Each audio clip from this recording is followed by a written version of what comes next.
Hello दोस्तों, मैं आपका दोस्त अमरीश शर्मा। आज मैं फिर से आपके समक्ष पार्ट 11 लेकर आया हूँ, जहाँ पर हम यूपी टीजीटी इंग्लिश का जो हमारी सीरीज चल रही है, now the final blow will come, एक अंतिम प्रहार। और यहाँ पर जो हमारे पार्ट है, कुछ टाइम बाद तो आता है, लेकिन ये आपके लिए इतना लाभकारी सिद्ध होता है कि आपने हमारे 1 to 10 पार्ट वॉच किए होंगे। ये आपको बात पता ही है कि हम आपको इस प्रकार से समझाने की कोशिश कर, देखो ये नहीं कह सकता कि मैं YouTube पर जो टीचर्स आपको पढ़ाते हैं सबका अपना तरीका होता है और सब एक से एक ढंगर पड़े हुए हैं। पढ़ाने का तरीका सबसे बेस्ट मैं नहीं कह सकता, सबसे अच्छा नहीं कह सकता, लेकिन हाँ कोशिश करता हूं कि आपको हर बारी की जो भी एक छोटी से छोटी बात हो वो आपको मैं बताने की पूरी कोशिश करता हूं। अगर फिर भी कोई प्रॉब्लम रह जाती है तो आप कमेंट्स में हमें बताएं और हम उसका आपको सलूशन अवश्य देंगे। तो चलते हैं गाइस, आज हमारा पार्ट 11। यहाँ पर हमने एक स्लाइड में केवल 4 ही क्वेश्चन लिए हैं और कोशिश करें कि आज आपको 3 से 4 स्लाइड में आपका जो एक्टिव पैसिव वॉइस का ये कॉन्सेप्ट चल रहा है इसको हम आज क्लियर करा दें। तो हमारा पहला क्वेश्चन है जो इंट्रोगेटिव फर्स्ट टाइप है।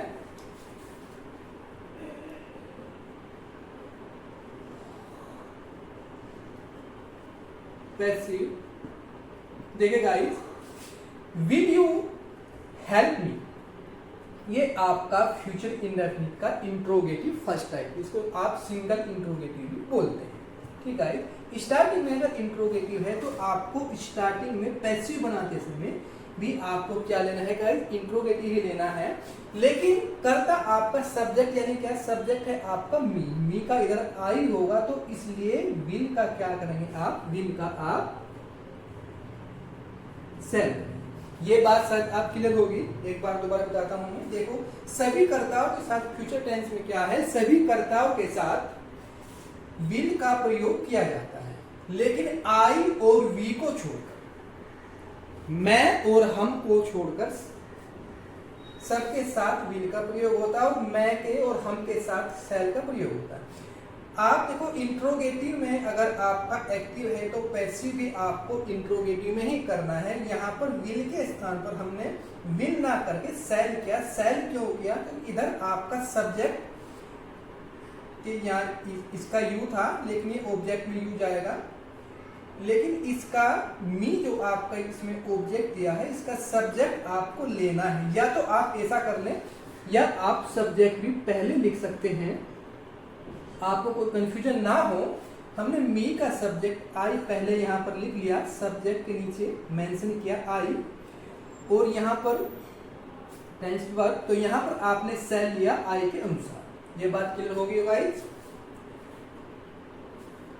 और जब आप विल सेल में फ्यूचर इंडेफिनिट का पैसिव बनाते हैं तो आप क्या करते हैं, बी करते हैं, बी का प्रयोग करते हैं, यानी कि interrogative word subject plus be, interrogative word subject plus be. ये बात क्लियर हो गाइस। अब वर्ब की थर्ड फॉर्म देखो, वर्ड की जो वर्ड है, जो आपकी वर्ब दी गई है, सभी पैसिव में आपको उसकी थर्ड फॉर्म का ही प्रयोग करना है। जब आप एक्टिव से पैसिव करते हैं तो सब की आपको वर्ब की थर्ड फॉर्म का ही प्रयोग करना है। ठीक है, शैल आई बी हेल्प बाय और इंट्रोगेटिव साइन मार्क से। ठीक है, देखो यू का ऑब्जेक्ट भी क्या होता है गाइस, यू होता है, यू योर। ठीक है, नेक्स्ट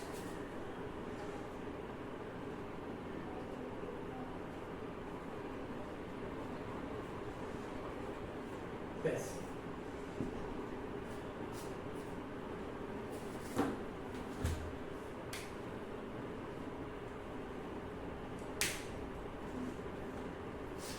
देखिए guys, did the Hunter kill the loan, ये आपका डिड कौन सा टेंस है? आपको टेंस को पहचानना आपको आना चाहिए। देखो टेंस आपके 12 टेंस है, इसकी अगर आप ही केवल पहचान भी याद हो तो एक्टिव, पैसिव, डायरेक्ट, इनडायरेक्ट और अन्य वर्ब टू, एडवर्ब टू, अन्य बहुत सारी चीजें जो ग्रामर की हैं, आप केवल टेंस की पहचान से आप उसको कर सकते हैं। ये आपका पास्ट इंडेफिनिट का क्या है? इंट्रोगेटिव फर्स्ट है। ठीक है, सिंगल इंट्रोगेटिव भी आप इसको बोल सकते हैं। तो डिड के स्थान पर आप क्या लेंगे? तो इंट्रोगेटिव का आपको इंट्रोगेटिव ही करना है, तो डिड के स्थान पर आप क्या लेंगे? वोज लेंगे या वर लेंगे? आपने क्या लिया? वोज क्यों लिया, वर क्यों नहीं लिया? क्योंकि इधर से आपका देखो सब्जेक्ट क्या है आपका? लोयन, जो यहां पर आएगा द लोयन क्या है आपका? सिंगलर है, तो इसलिए आपने वोज लिया। ठीक guys, was the lion, was the लोयन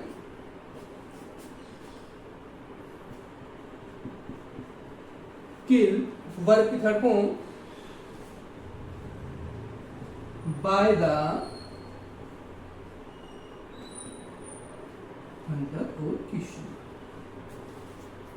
ठीक गाइस, एनी प्रॉब्लम? यहां तक आपको कोई भी प्रॉब्लम हो तो आप उस क्वेश्चन का नंबर डाल के आप हमें कमेंट के माध्यम से पूछ सकते हैं। नेक्स्ट नंबर 3, कुछ ज्यादा टेंशन की बात भी नहीं है, क्योंकि हम एक स्लाइड में केवल 4 ही क्वेश्चन आपके समक्ष लेकर आते हैं। Who broke the jug? ये आपको पता है कि आप इसका क्या करेंगे? बाय whom आप इसका कर देते, who का आप क्या कर देते हैं गाइस? बाय whom कर देते हैं, ये रूल्स के अनुसार है। अब ये आपकी ब्रोक क्या है? आपकी सेकंड फॉर्म है, यानी कि पास्ट इंडेफिनिट का इंट्रोगेटिव या डबल इंट्रोगेटिव भी आप इसको कह सकते हैं, सेकंड टाइप भी आप इसको कह सकते हैं। ठीक है, तो यहां पर आप वो जबर से एक लेंगे द, लेकिन द जब क्या है? सिंगलर है, तो आपने क्या लिया? वोज लिया, by him was the jug brew, the jug brew. देखो बाय हुम वाली कंडीशन में बाय का प्रयोग बाद में नहीं होता, हमेशा लगभग बाद में 99% हमेशा वर्ब ही आती है।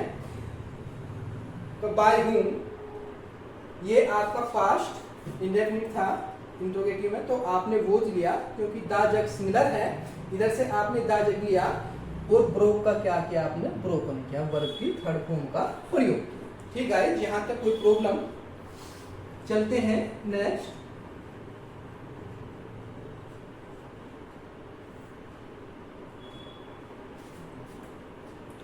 ये भी आज हमने इस स्लाइड में सभी इंट्रोगेटिव लिए हैं। डिड ही ओपन द जग, और ये पास्ट इंडेफिनिट का इंट्रोगेटिव फर्स्ट टाइप है, तो डिड के स्थान पर आपको वो जबर से एक लेना है। तो आप क्या लेंगे बताइए गाइस? क्योंकि द डोर क्या है? द डोर आपका सिंगलर है, तो आपने यहां पर डिड के स्थान पर क्या लिया गाइस? वोज लिया, वोज बोल सकते हैं, वाज बोल सकते हैं, डजंट मैटर, कोई अंतर नहीं पड़ता, जो आपको अच्छा लगे आप बोल सकते हैं। द डूर, डूर को डोर भी बोलते हैं, उसमें कोई अंतर नहीं पड़ता, लेकिन शुद्ध डूर ही होता है ये। वो द डूर ओपन, वर्ब की थर्ड फॉर्म, बाय, ही का ऑब्जेक्ट क्या होगा? ही का ऑब्जेक्ट हुआ him, sign. Was the door open और बाय हिम। तो गाइस यहां तक आपको समझ आया होगा, तो हम नेक्स्ट क्वेश्चन करेंगे नेक्स्ट स्लाइड में।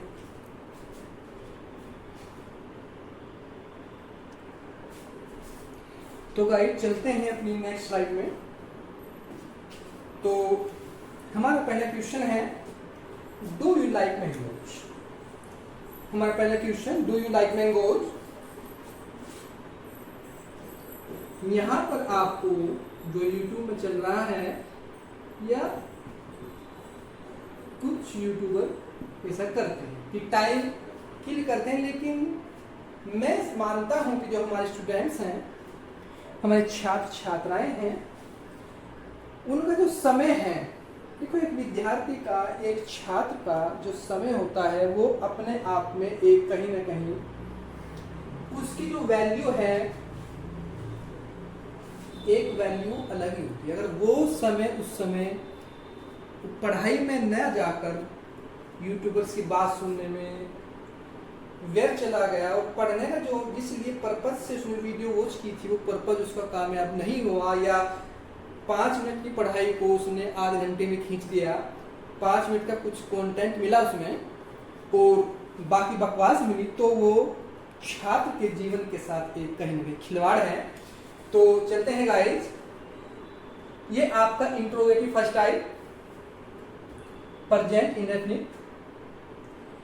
तो यहां पर आपको अगर डू या डज आपको मिलता है क्वेश्चन में, एक्टिव मिलता है, देखो आप केवल इतना याद करें, आपके टेंस भी याद नहीं होते तो आप इतना याद कर लेंगे, स्टार्टिंग में डू या डज है तो आपको इज एम आर से एक लेना है। इज एम आर से एक लेना है, जहां पर डू या डज हो स्टार्टिंग में क्वेश्चन में, एक्टिव में, पैसिव बनाते समय इज एम आर लेना है। अब इज एम आर में से कौन सा लेना है, देखो आप एम तो नहीं लेंगे क्योंकि इधर मी नहीं है, मी का आप आई नहीं कर सकते क्योंकि इधर मी है ही नहीं, तो आई कैसे करेंगे, तो इसलिए एम तो कट गया, एम नहीं होगा। आप यहाँ पर इज नहीं ले सकते क्योंकि मैंगोज है, प्लूरल है, बहुवचन है, तो आप क्या लेंगे यहाँ पर आर लो। ये बात क्लियर हुई। अब मैंगोज, मैंगोज क्लियर। अब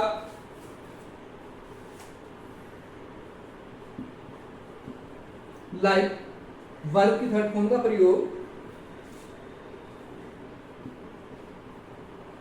बाय क्वेश्चन। ठीक गाइस, देखें यहां पर आपने आर लिया मैंगोज के अनुसार, इज एम आर से आपने चूज किया का आर मैंगोज और वर्ब की थर्ड फॉर्म और बाय लगाकर आपने यू कर दिया, ये आपको हो गया। नेक्स्ट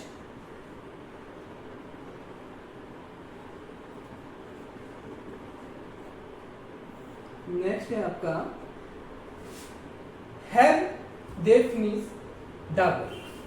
ये आपका हैज हैव जहां पर आएगा आपको हैज हैव ही लिखना है। वैसे टेंस का नाम क्या है, टेंस है tense present perfect, present perfect का इंट्रोगेटिव फर्स्ट है। तो जहां पर आप शॉर्ट में सुने कि अगर आपको एक्टिव में कहीं पर किसी क्वेश्चन में हैव या हैज लिखा मिलता है तो आपको सेम लिखना है, लेकिन इसके अनुसार इधर आपको सब्जेक्ट किस जो ऑब्जेक्ट दिया हुआ है क्वेश्चन में उसका आपको सब्जेक्ट बनाना है, वो सिंगुलर है कि प्लूरल है, एक वचन में है कि बहुवचन में है। द वर्ब आपका सिंगुलर है, एक वचन में है, तो आप यहाँ दे के स्थान पर यहाँ पर लिखेंगे, तो इसके अनुसार आप हैज लेंगे। क्या लेंगे गाइस, हैज लेंगे। हैज आपने लिया। अब आपका सब्जेक्ट क्या था, द वर्ब,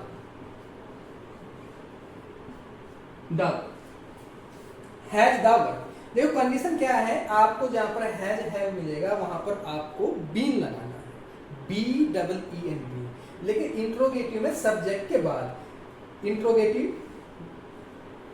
हैज हैव जो आप लिखेंगे, interrogative word subject plus be. अब आप यहां पर क्या लेंगे, been, has the verb be. अब फिनिश जो पहले से ही थर्ड फॉर्म यहां पर दी गई है, फिनिश बाय, देखो फिर क्या होता है गाइस, देन, क्या होता है गाइस, देन, सही दिख रहा है ना आपको, then, by, by then. Next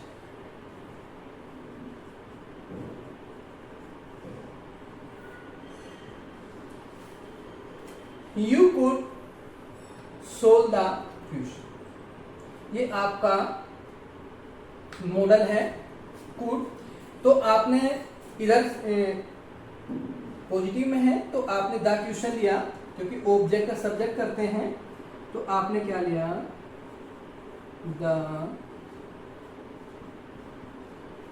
the question. अब आप कुड का कुड लिखेंगे, लेकिन मॉडल जो वर्ब है इसके साथ फर्स्ट फॉर्म तो आती है, आपको पता ही है, लेकिन आपको पैसिव बनाते समय इसके साथ में बी का प्रयोग करना है। The question could be. अब वर्ब की थर्ड फॉर्म आपकी सोल्ड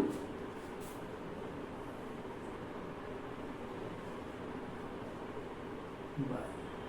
ठीक guys, the question could be sold by you. ठीक गाइस, नेक्स्ट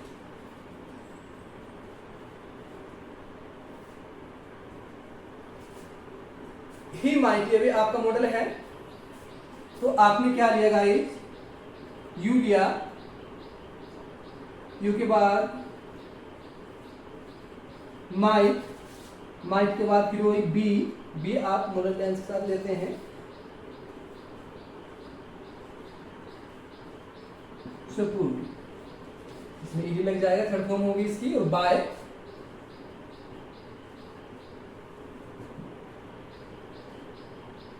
इसकी शायद 2 स्लाइड में गाइड हम और इसकी वीडियो कंप्लीट करा देंगे।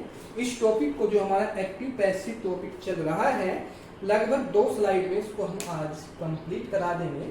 इसके बाद फिर आप कमेंट्स में ये बताएं कि हम ग्रामर का यानी कि लैंग्वेज का टॉपिक लेगा, यानी कि टीजीटी के लिए, या आपके इंग्लिश फर्स्ट अर्थात लिटरेचर का टॉपिक लेकर आए, वो आप कमेंट्स में बताएंगे।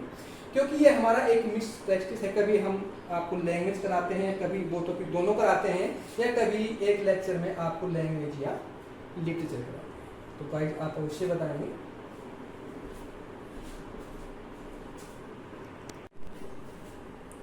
हेलो दोस्तों, हमारी नेक्स्ट स्लाइड, यहाँ पर हम आपके समक्ष इम्परेटिव सेंटेंस लेकर आए हैं। और इम्परेटिव सेंटेंस आप सभी को भली प्रकार से पता है कि आज्ञा सूचक वाक्य, ऐसे वाक्य इसमें आज्ञा, निवेदन, प्रार्थना, सलाह आदि किसी को दी जाती है। और सलाह कहीं ना कहीं एक बहुमूल्य योगदान किसी के जीवन में एक प्रकाश का, जो प्रकाश की आभा है उसको लेकर आती है। जो एक अच्छी एडवाइस है, एक सलाह है, उसकी जो अहमियत है एक समझदार व्यक्ति ही अपने जीवन में समझ सकता है। तो मैं भी आपको एक सलाह देना चाहूँगा कि आप अपने जीवन में कुछ ना कुछ, अगर आप यूपी टीजीटी इंग्लिश या अन्य सब्जेक्ट से आपने टीजीटी का फॉर्म या पीजीटी का भर रखा है, या अन्य एग्जाम आप देने वाले हैं, तो उसके लिए आप कुछ ना कुछ नया सीखते रहें, ताकि आप जो आपका सब्जेक्ट है वो तो क्रैक हुई, साथ साथ कुछ ऐसी जनरल नॉलेज भी आप सीखें, एक्स्ट्रा क्वेश्चन भी आप सीखें, जो आपके जीवन को एक सुदृढ़, एक बेस, एक आधार प्रदान करें। तो चलते हैं गाइस, अधिक टाइम किल ना करते हुए हमारे आज के इम्परेटिव सेंटेंस। हमारा पहला सेंटेंस है shut the door. Shut the door.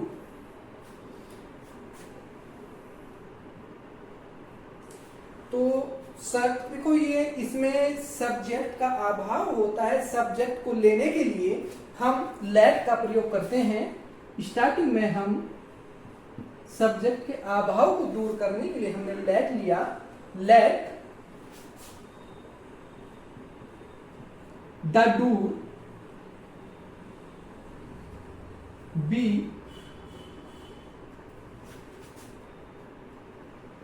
Late the door be shut. और सट की जो तीनों फॉर्म है, सट सट सट, वो सट ही होती है।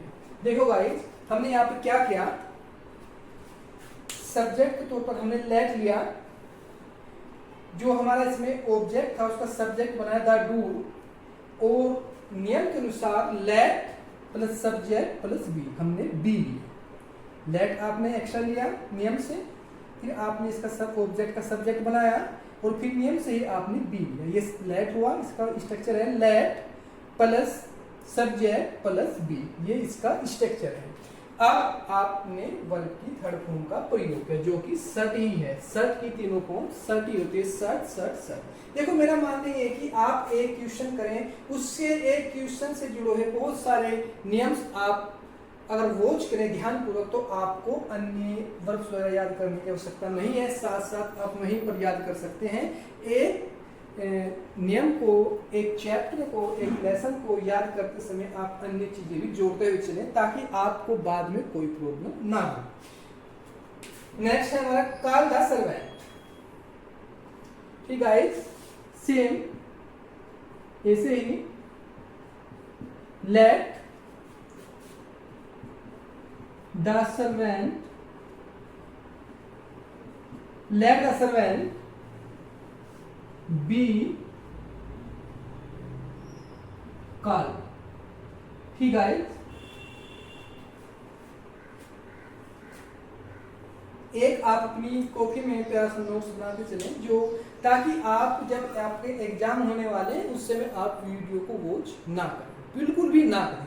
आपने जो अपना नोट्स बनाया है, जो भी आपको इम्पोर्टेंट लगे आप अपनी नोटबुक में नोट कर लें ताकि आप कुछ ही समय में उस चीज को दोहरा सकें। अगर आप उस समय पेपर के दौरान वीडियो देखने लग जाएं तो बहुत समय बर्बाद होगा। तो देखो जहां पर प्लीज होगा आप क्या नोट करेंगे, यहाँ पर प्लीज होगा, काइंडली होगा, सर होगा, मैडम होगा, मैम होगा। उन पांचों चीजों को आप हटा देंगे और उसके स्थान पर यू आर रिक्वेस्टेड कर देंगे। क्या कर देंगे? You are requested. तो यहाँ पर प्लीज है तो मोस्टली 95% प्लीज ही मिलता है, लेकिन अदरवाइज अगर आपको मिल जाए सर, मैडम, मैम, काइंडली आदि तो वो भी सेम स्ट्रक्चर का है जो प्लीज का है। तो प्लीज का आपने क्या किया यहाँ पर,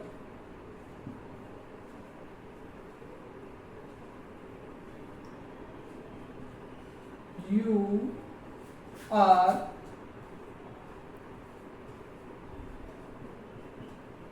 रिक्वेस्टेड, यू आर रिक्वेस्टेड। अब ये आपको प्लीज नहीं लिखना था, इसके स्थान पर आपने यू आर रिक्वेस्टेड कर दिया। यहाँ पर काइंडली होता तो भी सेम होता, आपका सर, मैडम, मैम होता तो भी आपका सेम होता। कंजंक्शन आप इसमें टू ले, और टू के बाद वर्ब की फर्स्ट फॉर्म से आपको डिक्टो जोड़ना है, इंफिनिटिव बन जाएगा। टू के बाद आपको गिव से सेम लास्ट तक जोड़ना है। To give me 5 rupees. इसके बाद में आपको जो टू के बाद आप वर्ब की फर्स्ट फॉर्म से जोड़ेंगे तो आपको कुछ भी चेंज नहीं करना है, गिव मी 5 रुपीज आपको डिक्टो सेम लिखना है। ठीक है, नेक्स्ट है आपका प्लीज हेल्प मी। मैं चाहूंगा आप कमेंट्स में इसका आंसर भेजें, आपको मैं 20 सेकंड दे रहा हूं।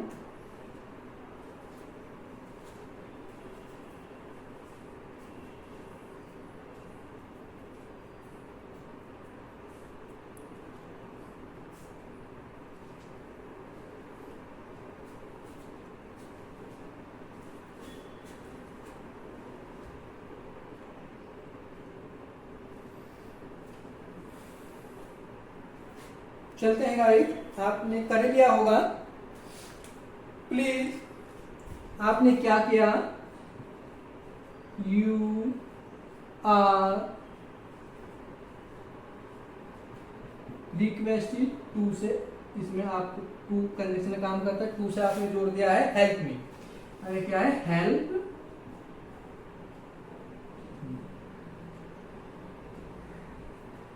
मी। ठीक है, you are requested to help me। Next है do not या don't insult the poor। ठीक है, तो वही स्ट्रक्चर है, आपको लेट से जोड़ना है क्योंकि सब्जेक्ट का अभाव है। तो आपने क्या किया, let the poor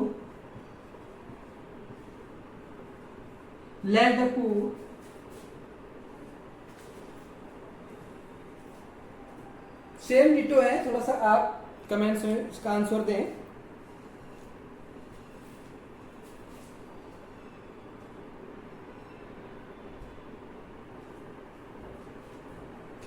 देखो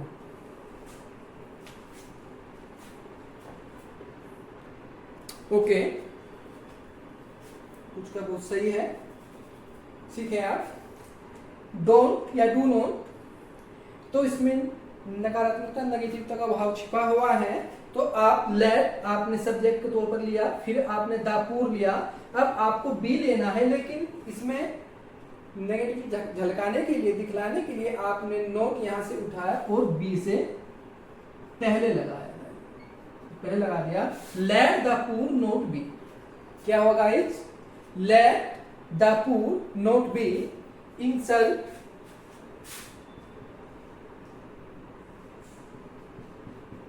इंसल्टेड। इसमें आपने क्या जोड़ देगा? ईडी जोड़ दिया। द इंसल्ट भी है तो नहीं, ठीक है। Let the poor not be insulted, ठीक है। अब नेक्स्ट नंबर 6, आपको पता ही है। प्लीज मैं चाहूंगा आप इस क्वेश्चन का आंसर कमेंट्स में हमें दे। केवल इसमें चेंजिंग होगी, मैं लिख के देता हूं guys. You are requested to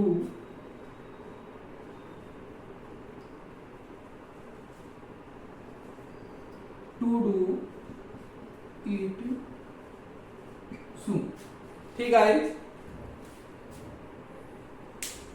तो नेक्स्ट स्लाइड में मिलते हैं।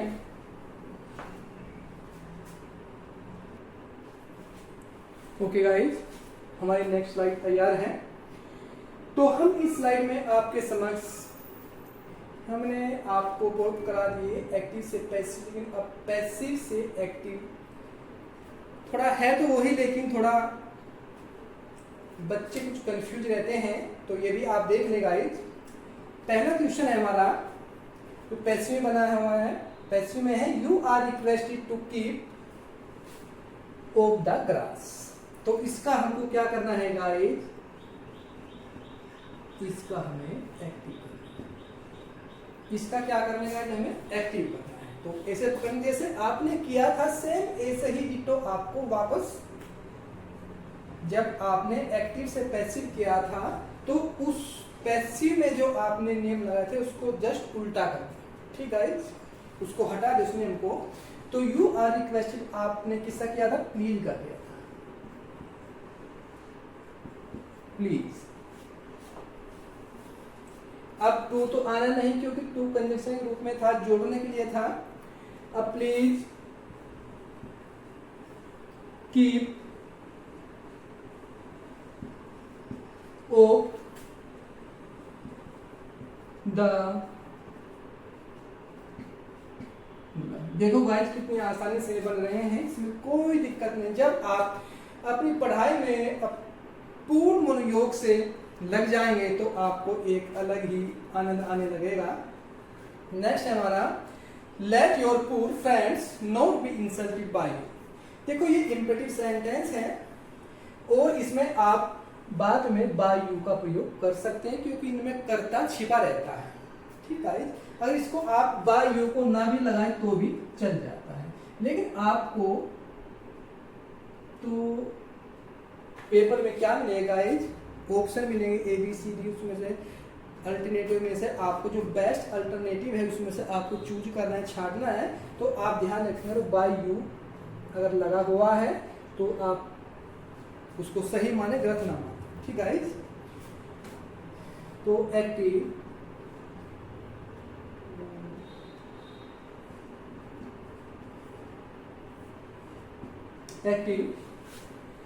Late the poor your poor friends no. अच्छा, डू नोट या डोंट, कोई सा भी आप लगाए, बात एक ही है। Do note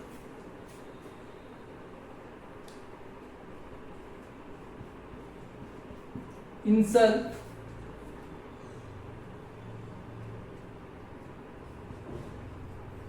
your poor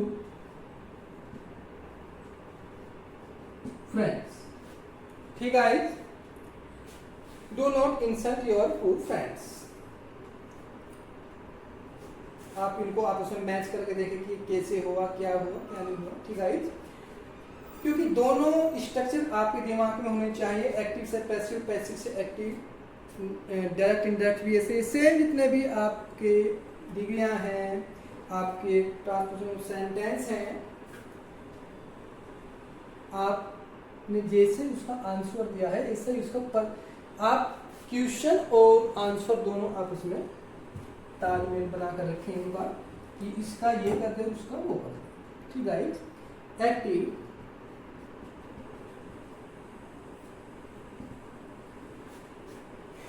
you are requested to go to the right. तो you are requested please to ये आपका यहाँ पर कंजक्शन है गाइस, लेकिन ये टू आपको लगाना है, ये आपकी गति के लिए है. वो टू द राइट. ठीक है, प्लीज वो टू द राइट.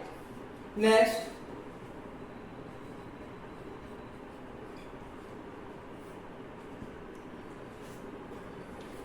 और आप हमारे चैनल को लाइक शेयर सब्सक्राइब करें प्लीज. ऐसी देखो कोई भी वीडियो, कोई भी क्रिएटर क्यों ना हो, कोई भी वीडियो बनाने के लिए चाहे वो अच्छी हो या अच्छी ना भी हो, उसको मेहनत तो लगती ही है. तो आपका अगर आप एस्पिरेंट हैं यूपीटीजीटी इंग्लिश के, तो आप वॉच कर रहे हैं, तो आपका ये एक धर्म भी बनता है,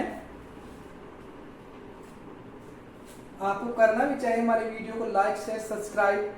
और उन छात्रों के पास भी आप इसको शेयर अवश्य करें जो एस्पिरेंट है आपके यूपीटीजीटी इंग्लिश के, ताकि उनका भी भला हो, कुछ वे भी प्राप्त कर सकें.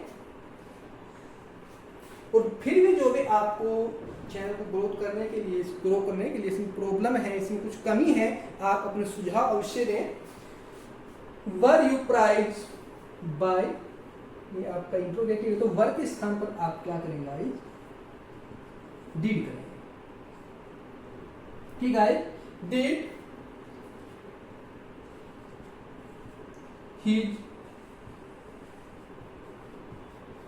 हिज फादर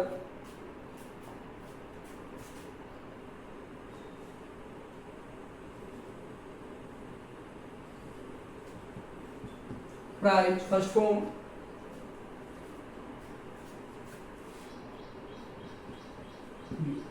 ठीक है, तो आज के लिए गाइस इतना ही.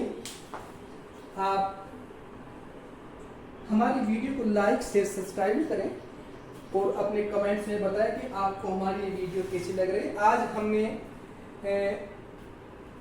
कुछ स्लाइड के माध्यम से जो आपका टॉपिक था वॉइस, एक्टिव पैसिव वॉइस, इसको हमने कंप्लीट किया है. तो okay guys, thank you very much.